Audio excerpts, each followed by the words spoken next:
Good morning dear students. कल तक आपने पढ़ा था अभ्यंतर यत्न के बारे में और आज अपन पढ़ेंगे बाह्य यत्न के बारे में। जैसा कि आप सभी को विदित है कि अभ्यंतर यत्न 5 प्रकार के होते हैं और बाह्य यत्न 11 प्रकार के होते हैं। 11 प्रकार में क्रमशः उनके नाम है विवार, संवार, श्वास, नाद, घोष, अघोष, अल्पप्राण, महाप्राण, उदात्त, अनुदात्त और स्वरित। इन सभी का विस्तृत अध्ययन हम इस वीडियो के माध्यम से करेंगे। बाह्य यत्न में आरंभ के जो 8 यत्न होते हैं वह व्यंजनों से संबंधित होते हैं। आरंभ के 8 यत्न का मतलब उदात्त से पहले वाले यानी महाप्राण तक, विवार से महाप्राण पर्यंत तक वो सभी व्यंजनों से संबंधित होते हैं। अंतिम के 3 उदात्त, अनुदात्त और स्वरित स्वरों से संबंधित होते हैं। अब अपन इनके ग्रुप वाइज अध्ययन करेंगे, यानी प्रत्येक वर्ण को 3 समूह बनाकर अध्ययन करेंगे। पहला है विवार, श्वास, अघोष। अघोष वर्ण जैसे नाम से ही विदित है, क्लास 6 से ये टॉपिक आता है, तो अघोष वर्ग का पहला दूसरा वर्ण होता है और इसी ग्रुप में यानी विवार, श्वास और अघोष के अंतर्गत वर्ग का पहला, दूसरा तथा सचुत्व स, दंतेश और मूर्धन्य स, जीवामूल्य वर्ण यानी क और ख के बीच में जो निशान होता है उसे जीवामूल्य वर्ण कहते हैं। और उपद्यमानी यानी फ और फ वर्ण, विसर्ग और यम वर्ण का पहला और दूसरा वर्ण इसमें आता है। यानी किस में आता है ये सभी उन 3 ग्रुपों में आता है, विवार, श्वास और अघोष के अंतर्गत।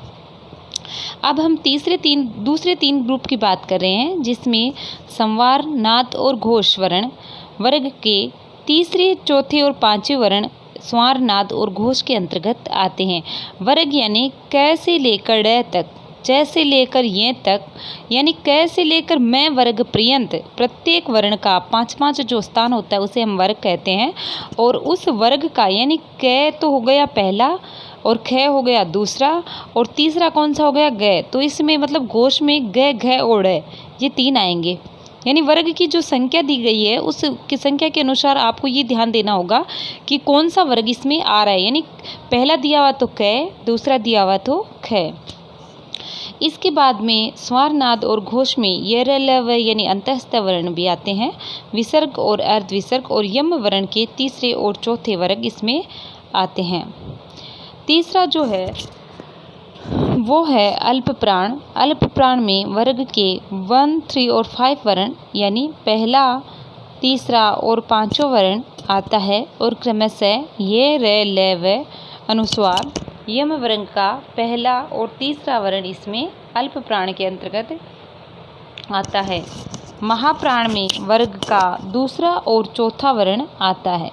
महाप्राण में वर्ग का दूसरा और चौथा वर्ण और यम वर्ग का दूसरा और चौथा वर्ण तथा स, श, श है, यानी ऊष्म व्यंजन भी इसमें आते हैं। यहाँ तक अपन ने व्यंजनों की बात की। चूँकि पहले ये विदित हो चुका है कि स्टार्टिंग के जो 8 प्रकार है बाह्य यत्न के वो व्यंजनों से संबंधित होते हैं और इसके बाद में उदात्त, अनुदात्त और स्वरित सभी स्वरों के लिए है। ये सभी क्या है, स्वरों के लिए है। उदात्त का जो सूत्र है उसे कहते हैं उच्चैरुदात्त, यानी उदात्त के सूत्र किसी नाम से विदित करते हैं उच्चैरुदात्त, यानी जिस वर्ण का उच्चारण तालु के ऊर्ध्व स्थान यानी उच्चता के साथ होता है, जहाँ जिह्वा तालु के ऊपरी स्थान को स्पर्श करती है उसे उदात्त वर्ण कहते हैं।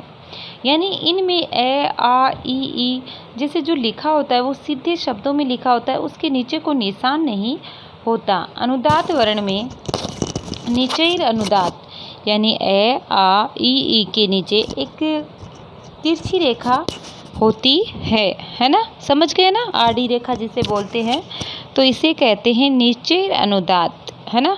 कई बार क्वेश्चन रेट में ऐसे पूछा भी गया था कि अनुदात्त विधायक संज्ञा सूत्र कौन सा है, और 4 ऑप्शन दिए देते हैं और आपको लिखना है नीचैर अनुदात्त, ठीक है। और उदात्त का भी पूछते हैं तो उदात्त में कौन सा होगा उच्चैरुदात्त, यानी उदात्त संख्या विधायक सूत्र है उच्चैरुदात्त। स्वरित में समाहार स्वरित यानी ए, आ, ई जिनके ऊपर एक सीधी रेखा खड़ी होती है उसे स्वरित स्वर कहते हैं। यानी इनके ऊपर क्या होता है, एक एक सीधी रेखाएं खड़ी होती है। प्रत्येक व्यंजन के 4-4 बाह्य यत्न होते हैं। प्रत्येक व्यंजन के कितने कितने बाह्य यत्न होते हैं? 4-4 बाह्य यत्न होते हैं। प्रत्येक स्वर के 3-3 बाह्य यत्न होते हैं। स्वर के कितने बाह्य यत्न होते हैं? 3-3 बाह्य यत्न होते हैं। प्रत्येक वर्ण का एक ही अभ्यंतर यत्न होता है, चाहे स्वर हो या व्यंजन हो। यानी प्रत्येक व्यंजन के 4-4 तो बाह्य यत्न होते हैं। प्रत्येक स्वर के 3-3 बाह्य यत्न होते हैं और व्यंजन के 4-4 बाह्य यत्न होते हैं। इस प्रकार प्रत्येक वर्ण का एक ही अभ्यंतर यत्न होता है। प्रत्येक वर्ण का अभ्यंतर यत्न कितना होता है? 1। इस प्रकार हमें क्वेश्चन पूछे और रीट में ये क्वेश्चन पूछा भी जा चुका है कि प्रत्येक स्वर में कुल कितने यत्न होते हैं, तो 3 बाह्य यत्न और एक अभ्यंतर यत्न मिला, क्योंकि स्वर का अभ्यंतर यत्न कितना है? 1 है और 3 बाह्य यत्न है, तो 3 और 1 मिलाकर कितने होंगे? 4 होंगे। प्रत्येक व्यंजन के कुल यत्न 5 होते हैं, जिसमें 4 बाह्य यत्न और एक अभ्यंतर यत्न होता है। तो प्रत्येक व्यंजन के कुल 5 यत्न होते हैं और प्रत्येक स्वर के कुल 4 यत्न होते हैं। इस प्रकार हमने 11 जो यत्न विवेक है, बाह्य प्रयत्न है, उनके बारे में अध्ययन किया। एक बार क्विक रिवीजन के लिए देख लीजिए कि जो स्टार्टिंग की है विवार, श्वास और अघोष, इसमें वर्ग का पहला दूसरा वर्ण आता है तथा श जीवामूल्य उपमध्य मान्य वर्ण और विसर्ग यम वर्ण का पहला और दूसरा वर्ण आता है।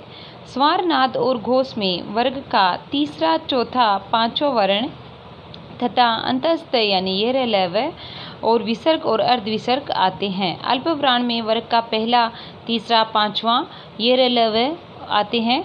महाप्राण में दूसरा और चौथा, यम वर्ग का दूसरे और चौथा तथा श आते हैं। उदात्त, अनुदात्त और स्वरित में सभी स्वरों के तीनों बाह्य यत्न होते हैं।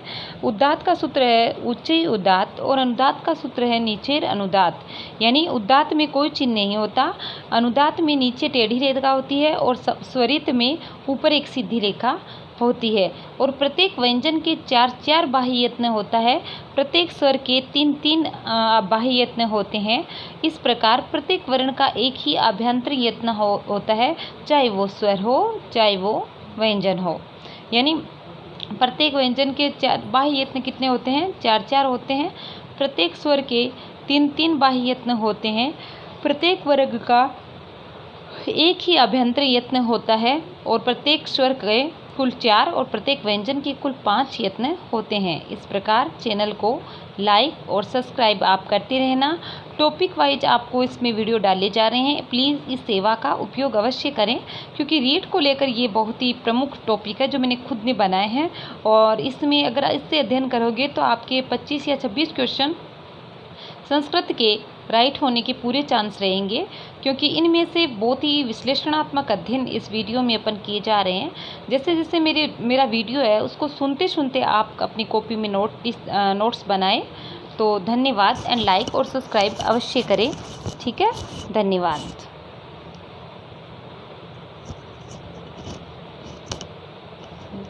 लाइक और सब्सक्राइब अवश्य करते रहें। ठीक है, ओके, कल अपन नेक्स्ट टॉपिक पढ़ेंगे।